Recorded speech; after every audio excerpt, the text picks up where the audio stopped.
Welcome back to the TheChowTimePod. It's your host, Red. Joining me today is... Nova Divine. Ooh, and we're going to be reacting to the latest video from Dr. Orion. All right, it's time to get to that chow. It's chow time. Dr. Orion Teraband, and this is Psychacks, Better Living Through Psychology. And the topic of today's short talk is why most marriages fail. So we know that the divorce rate is extremely high in the Western world. More than half of marriages end in divorce, which should be an absolutely terrifying statistic for any single man in the West. Now, the reasons behind this exorbitant divorce rate are widely debated and hotly contested. And there's a good deal of validity to a lot of these points, especially those that consider the perverse incentives for women who initiate the lion's share of divorces to end their marriages. However, I have a very simple explanation as to why most marriages fail that cuts to the heart of the issue. Here it is. The reason why most marriages fail is because marriage is inherently a very humble institution. And because of its fundamental humility, it cannot support all the extra bullshit that people are subject to piling on top of that institution. Like a bridge that collapses when it takes on too much weight, marriage is just not designed to support more than what it was built to do. And at the end of... What do you think marriage is designed to support? See, you were just talking about this earlier, Oh, actually. Yeah. Exactly. So, yeah, there's too much pressure on it to be, like, perfect. Yeah, because a lot of people were expecting, oh, he has to be my everything. That's hard for one person to do as, like, an everything, right? Yeah. And then he said, like, 65% of marriages are ending. I mean, that's scary for me, too. Imagine. That's more than half at this point. Mm-hmm. End of the day, what a marriage was built to do is to provide a context for people to come together and raise children. That's it. Everything on top of that, everything that people are subject to piling on top of marriage, the love, the romance, the exclusivity, the duty, the religiosity, the sacrifice, the security, the legal status, the social consequences, the financial incentives, is heavier than what the institution of marriage was designed to support. And of these many things, it is love, in the sense of romantic love, that is heaviest to bear. The prevalence of the love marriage, which is a conflation of two very different things, the love affair and the domestic partnership, is fundamentally to blame for the situation we find ourselves in today. Marriage wasn't designed to be both a structure for raising children and a container for passion and fulfillment. That, just doesn't make sense. What do you Okay, really think of that? I have a problem with that. What's the problem? Because if you're going to raise children in a healthy environment, you have to be friends. You have to, like, love each other. If there's an empty marriage, then what example are you going to set for your children for relationships in life and in general? I think it's because marriage originally wasn't built for that in period. Because remember, weddings were not you pick the person you loved. It was picked by families, right? So they put families together and you just had to deal with it because you two were the best example to create a best life for that child. Love has never been really involved until more recently when everybody was like, oh, I want a loving partner. But when you think about it, my parents were arranged, but they grew to, do these things and together to raise a family. Love wasn't part of why they became married. Does that make sense? I mean, I also think that society, you mix up love and lust. It's kind of like, it's interchangeable. People mistake lust for love. So there is, like, no foundation, kind of. Because if you're just basing it based off of your compatibility in love, then it's kind of baseless. That's what people are basing it off of. I'm saying it's based off of your compatibility to be able to raise a child. So he has means, you are great at age of childbearing age, you raise a child together. Love was never part of it until you grew together and then you started loving each other. So going into a relationship expecting that to be there automatically or first thing, I think that's what's like kind of causing the issue of the bridge collapsing. Does that make sense? Yeah, but I also don't think marriage is solely based on love. What he was saying. Yeah. Okay. Lamborghini does not make minivans. And love is just one of many additional things with which we are inappropriately subject to burdening marriage. We see a similar trend in contemporary attitudes towards work. For instance, the function of a job is to provide people with an opportunity to earn money in exchange for a service. That's it. Everything on top of that is additional weight that the institution of a job was not designed to support. A job was not designed to be fulfilling. It was not meant to be a source of meaning. It was not meant to provide you with an identity. And it certainly wasn't designed to be exciting or fun. The institution of a job was created to provide people with the opportunity to earn money in exchange for a service. Anything on top of that is more than the institution was fundamentally designed to support. Okay. It is. But even with that, when you're spending majority of your life at your job, like most people do in America, in an office with all these people, it kind of becomes your identity because it's what you center the rest of your life around, which would be your job, right? You get up in the morning, have to be there at 9. So you do all the things essential before you get to that job. And then when you clock out, and then you do whatever you have extra time for. So you being there a majority of your life, your identity is going to begin to come from that, just inherently, not because you want it to, but it's just because what you spend most of your time doing. No, I can somewhat agree with that. But I think he's saying, as it started off as these people are adding these things to it as we've progressed in society. And now some people that's the weight of work, that you have to be fulfilling. It has to give you, pleasure or happiness in some other kind of way. Well, I would, if I'm going to go to work, I want to like to be there. I don't want to feel like, oh, I hate my life. I believe this is more of a thought process for women. Do you think, when you think about it, do you think men want to go to the sewers because they love working the sewers? Yeah, no, because it wouldn't. makes them money and it provides for the family. There's no enjoyment in cleaning sewers. There's no enjoyment collecting trash. This is where I'm saying, this is where the new society and younger people, they want that fulfillment and they're miserable because they can't find it in work. That's why I'm saying it that way. I can understand why you're saying the identity part. I do agree. People start becoming that just becomes part of their identity, that work itself. But only women think this. More women think this way because there's plenty of men that work on oil rigs, that go catch crabs, which is the most dangerous job in the world. Why do they do that? It's not because it's fulfilling and they enjoy it. No, it produces a shitload of money and provides for the family. Yeah. And for women, because you guys just more recently got put into the workforce and you're not forced to do the more hard labor jobs and the more structural jobs, you guys get to pick and choose the easier, more fulfilling type jobs. Men never really had a choice before. We didn't have a choice to be soldiers and stuff. I don't think many people want to be go into the army thinking that's going to be fulfilling to me. No, some people, it's not, they don't have much of a choice because of their future. They're not so smart, or they see oh, if I go into the military, it provides me with a GI Bill. It gives me some income and it helps me, those types of things. Where again, that's why I think women, I can understand why you think that way, because most women, they want a fulfilling job.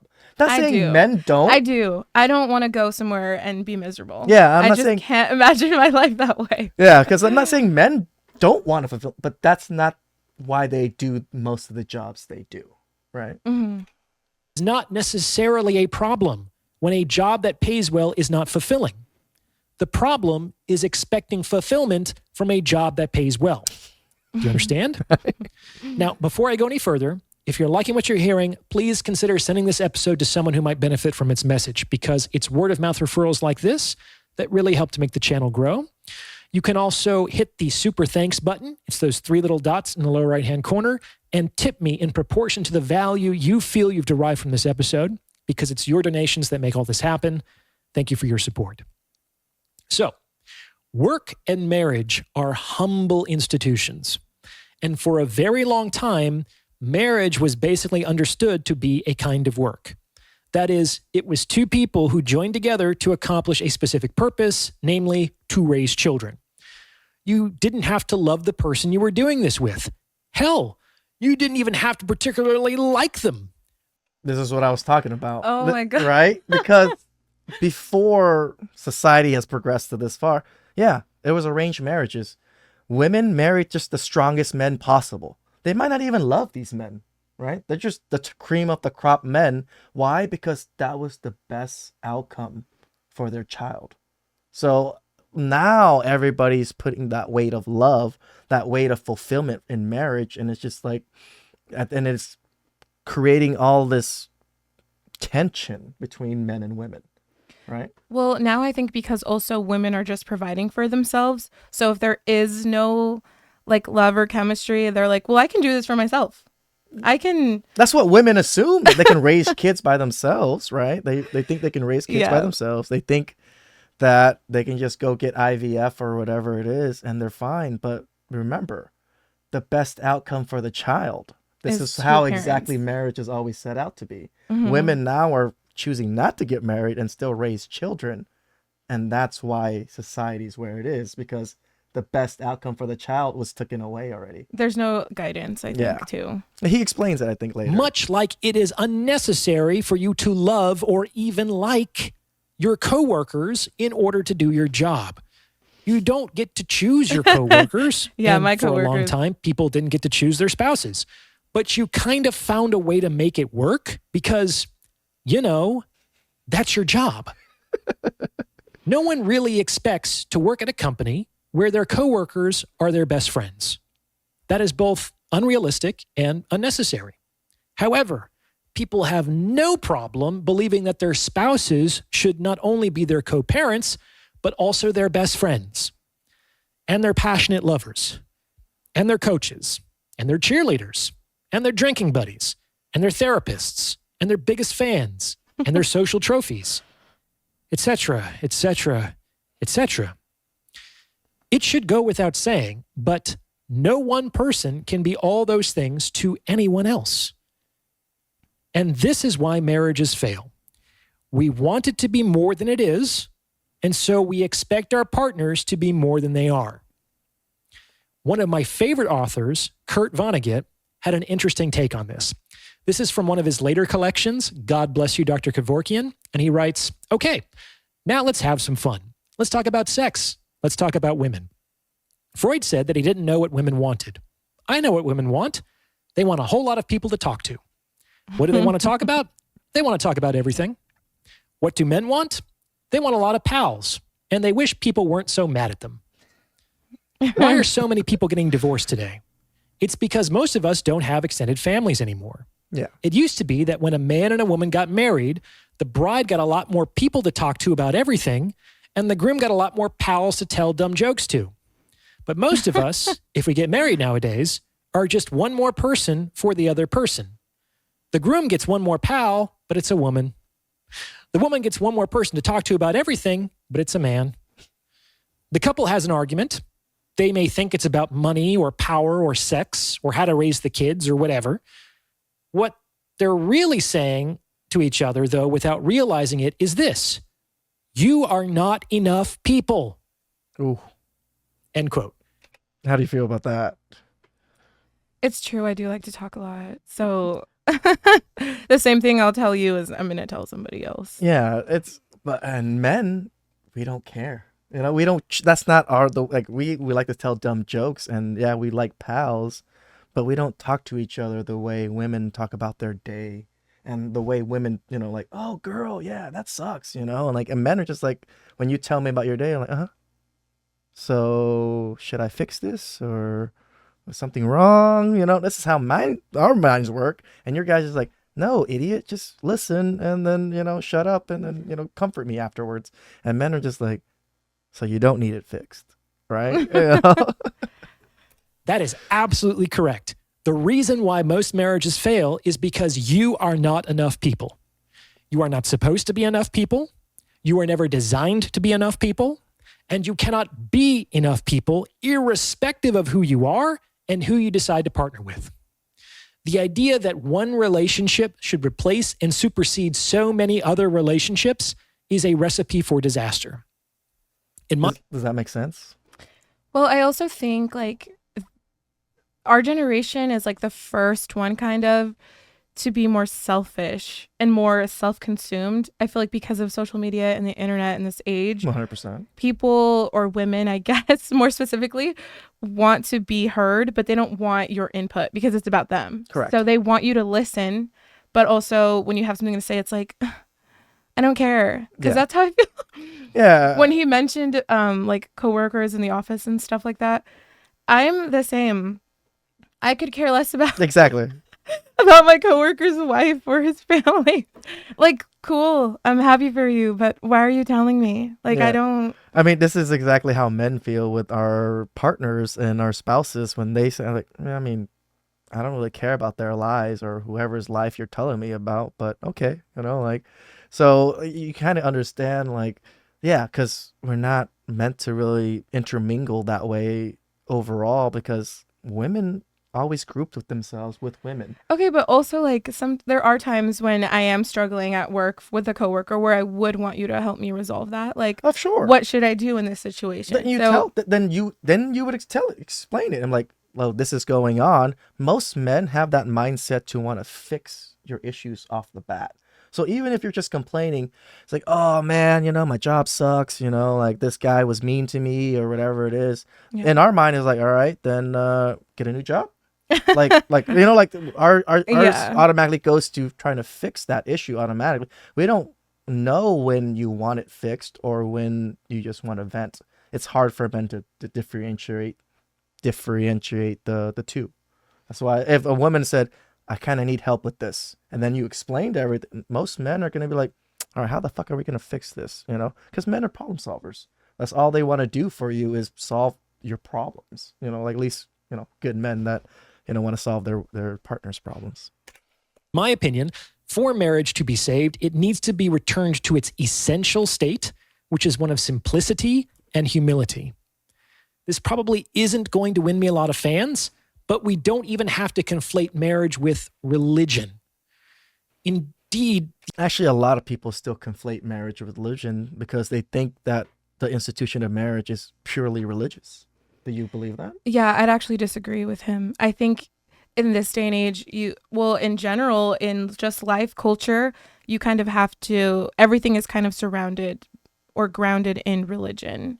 Morals, how you believe, the way you view the world. If you were raised in a certain religion, that's typically going to be your lens. Yeah. So if you marry somebody who doesn't have those same beliefs or kind of like religious lens, I don't believe your communication is going to be that great because you don't see things eye to eye. I think he's talking about that people conflate marriage with religion. Like as in it came from religion, it is a religious thing. And it's actually not. Yeah, but then even like back in the days, people wouldn't divorce because they were scared they're going to go to hell. Like, no, he's going to explain it later. Let's see. The idea that marriage isn't fundamentally a religious institution will be difficult for many people to consider, but that's the fact. For example, did you know that marriage didn't become a sacrament of the Catholic Church until 1563? 1563. That's 16 centuries after the birth of Christ. However, this isn't necessarily surprising if you understand that marriage is fundamentally an instrument of social control because it creates stability at the social level, not to have a bunch of orphaned, directionless children running around. And so marriage didn't really become important to the church until the church itself became an instrument of social power and control. And on a personal note, I don't put any stock in an organizational rule that applies to the followers, but not to the leaders. Jesus was not married, and he preached that there were no husbands or wives in heaven. That is, it is an earthly institution. Nor are the leaders of his churches, popes, priests, and the like, they're not married. The Buddha was single. Judaism's greatest king, Solomon, had 500 wives. Islam's Muhammad had multiple wives, etc., etc., etc. In fact, I can't think of a founder or head of any major religion who was monogamously married. Oh my gosh, Right? that's very interesting. Yeah. Now when you really think about it, it's just like, oh, the people that actually preach to us that marriage is the end all be all kind of thing, they're not really married, or most of them aren't, and most of them are like solemn to be single. I Like, mean, but I think there is joy in having a significant other. oh, we're Like not my saying. happiest times were always when I was with my significant other. Oh, see that's not what we're saying at all, I right? know, but Like, like we there just, is a benefit to oh, no, it. never. He never said there wasn't. He never said there wasn't. He's just saying that people always seem to conflate religion with marriage, but when you look at all religions, the leaders themselves weren't monogamously married, but I they know, preached yeah. it to their people. Why? Because of social control, like he said. If people were somewhat happy and raising children with direction, there's not much chaos in the streets, and that makes it so it's easier to control. So, not like I don't fully agree with everything, but I fully understand what he's saying. Yeah, but I also don't think chaos in the streets is cool either. Yeah, Like yeah, that's not anytime you have that's people exactly. like breaking into stores and stealing things, like that's not I don't think that benefits anyone, not even No, the it person doesn't. stealing, because if they get caught, they're going to jail. Yeah, but that's exactly why religion picked up marriage, because that was happening, and religion is, in somewhat of a way, is used to control people. Yeah. So They have a list of rules and yeah. laws. Yeah, so when religion was like, oh man, like there's still so much chaos going on, even though there's religion. How do we fix this? And they're like, there's so many children out there just doing whatever because parents weren't parents. Yeah. They just had kids, and then kids were doing whatever. They didn't have that mentality to want to raise kids together like that. And then the church came in and was like, no, this is the correct way to do it, and this is how we should be doing it. And that's why it became a little bit more mainstream in like itself. But I'm sure that's just a coincidence. So marriage got conflated with religion a few hundred years ago. Then it got conflated with love a couple hundred years ago. Then, as Vonnegut observed, it became isolated in the nuclear unit after the dissolution of the extended family about 75 years ago. And today, we're at the end of 50 years of upheaval and uncertainty about culture, gender, and tradition. Marriage today is absolutely unrecognizable from marriage several hundred years ago. Like, it's wild that we still use the same word for it. And I'm afraid that until we collectively isolate and clarify the many conflated ideas that have created this chimera of an institution, the situation will continue to deteriorate. To save marriage, we need a return to simplicity, a pragmatic open-mindedness, or both. You may disagree with me, but that's my take on it. What do you think? Let me know in the comments below. And if you've gotten this far, you might as well like this episode and subscribe to this channel. So final thoughts.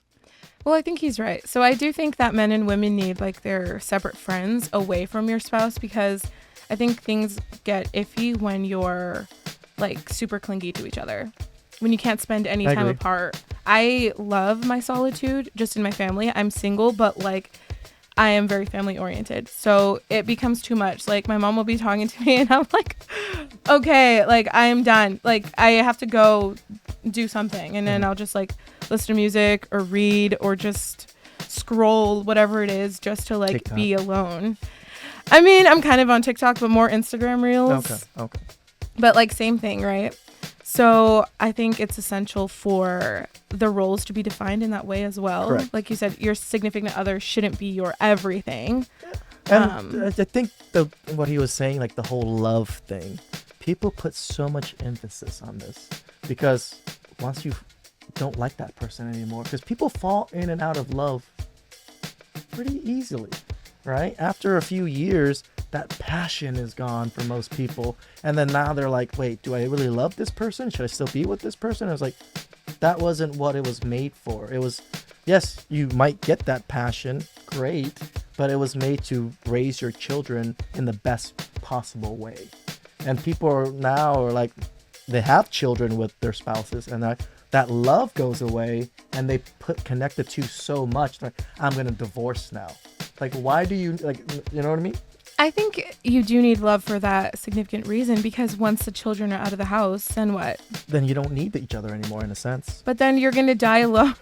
I don't want to be like 85 and alone. Well, yeah. So I would want to be with my significant other. But the thing is, marriage itself isn't built on that love. What I'm trying to say is, when the love fades, people divorce, right? But love almost always fades. Like, almost always. Like, I can't think of any couple that would love each other the whole 80 years of them being together. My grandparents. No, because I'm sure they hated each other 1 year out or two out of those 80 years. They had 11 children. It doesn't mean they understood why marriage was solid, to have solid kids. That's what I'm trying to say. If you actually asked your grandma and your grandpa, like, did you guys always love each other throughout the whole time? Or did you, feel like you wanted to kill him sometimes? And I'm sure they would say yes. Because, again, feelings break down. Hardships come in. If one kid's doing this, one kid's doing that, and your husband's handling it one way, you're handling it another way, you're gonna conflict. You're gonna have conflict. But that's why I think he said religion shouldn't play a big part in it, but it does, because that's when you'll come together and have like. Oh no, I don't believe he said that it shouldn't play a big part of it. He's just saying people seem to conflate marriage as part of religion. That's what he's trying to say. Oh. He's not trying to say like they should be separate.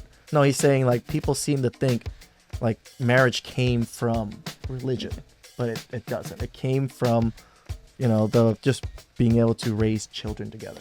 So all right, I'll catch you guys next time. It's chow time.